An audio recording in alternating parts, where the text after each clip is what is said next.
Hiya, my name's Kate Gorton. I'm a regional organiser from GMB Trade Union. I'm organising drivers in the taxi and private hire sector. I'm here today on behalf of all the GMB members who are driving, not just with Uber, with Bolt, with Visa, with other operators. Our members, they work very hard. They face a lot of abuse and intimidation from members of the public. They're dealing with people who are drunk, who are carrying knives. All they want is the opportunity to earn a fair living from a fair day's work. Uber, in terms of rates are low across the board. Uber's not the only issue. There's an issue with Wolverhampton City Council in the amount of drivers that they're licensing. It's irresponsible and it's immoral as well, because the council are taking people's money and they're thinking that they're going to have this full-time career as a private hire driver, but the work's just not there, and the council know it's not there. And the fact is that people are struggling. There's a cost of living crisis going on. Everything's going up. The cost of insurance is going up. The cost of vehicles is going up.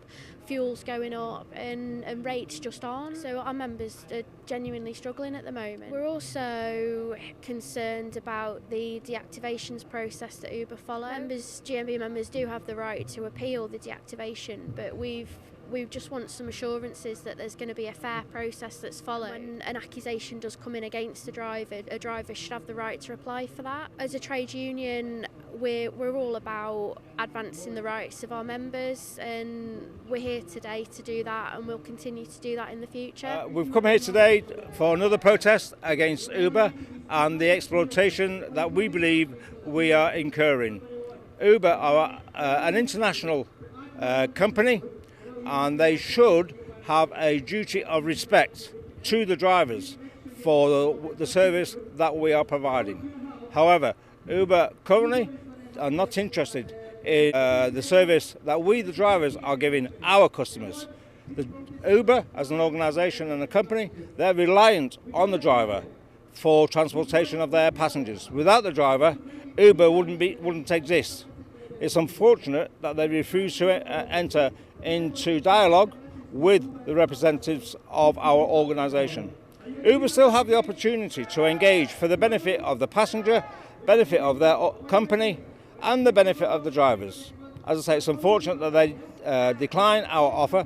Let's hope going forward that we can convince them to enter into dialogue, as I say, for the benefit of the passengers, their own business model, and for the drivers. I'm here once again to support our private hire drivers here in Birmingham. They're not being treated fairly by the likes of Uber, Bolt and other app providers.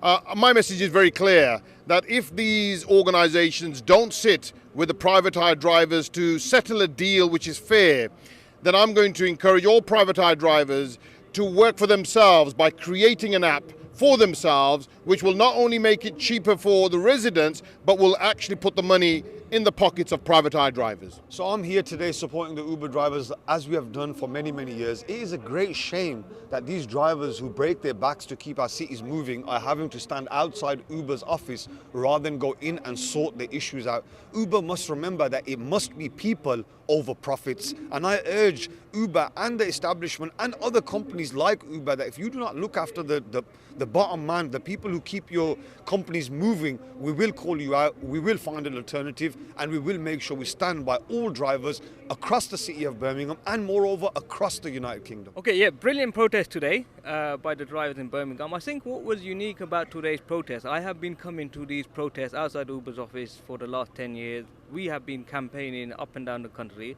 Today, it was good to see politicians coming to stand shoulder to shoulder with the drivers, and this is what we need. Unfortunately, I have to say this, I have been involved with drivers here in Birmingham. Over the past years, we had lack of support from these politicians. And today, what I heard was very warming to see the candidate that come forward that said and pledged to help us. And don't forget, I think we forget our roots. It's like my father, he come in this country in the 1960s, 1970s. They were migrant workers. And this is exactly the same workforce we have today. These are migrant workers working, but that don't mean they have the right to be denied their basic rights. And that's what's happening. And this is why it's important that, especially during election time, that we as individuals vote for people that's going to further our cause and our campaign and that's going to represent our voice, which is needed. And at the same time, I think these protests and strike action are absolutely necessary to raise these concerns and awareness in what's happening in terms of the industry, and to win our rights, which is required. It's very important to support the Uber drivers in particular who have been treated unjustly and unfairly. It's the people who work hard and who are the ones who allow Uber to still be in existence and to still be a functioning organization. So it's important that we support them to get the rights that they deserve.